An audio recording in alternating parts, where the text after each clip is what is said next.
హుజూర్నగర్ నియోజకవర్గంలో ఉన్నటువంటి గిరిజన సోదర సోదరుమణులందరికీ వివిధ కులాలకు మతాలకు అతీతంగా రేపు ఉదయం 8 గంటల ప్రాంతంలో హుజూర్నగర్ నియోజకవర్గ కేంద్రంలో ఉన్నటువంటి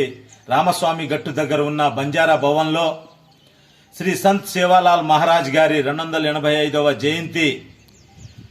కార్యక్రమము తెలంగాణ లంబాడి హక్కుల పోరాట సమితి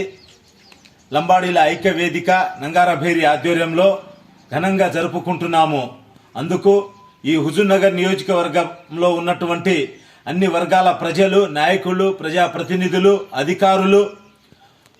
అత్యధికంగా మహిళలు, యువకులు, కళాకారులు అందరూ పాల్గొని రేపు ఉదయం జరుపుకుంటున్నటువంటి సేవాలాల్ జయంతి భోగ్ బండారో కార్యక్రమాన్ని కులాలకు, మతాలకు, రాజకీయ పార్టీలకు అతీతంగా ప్రతి ఒక్కరూ పాల్గొని జయప్రదం చేయాలని చెప్పేసి ప్రతి ఒక్కరికి పేరు పేరున విజ్ఞప్తి చేస్తూ, నేను మాలతు నాగునాయకు, తెలంగాణ లంబాడి హక్కుల పోరాట సమితి జిల్లా అధ్యక్షులు, సూర్యాపేట జిల్లా. జై సేవాలాల్, సేవాలాల్ మహారాజ్ కి జై.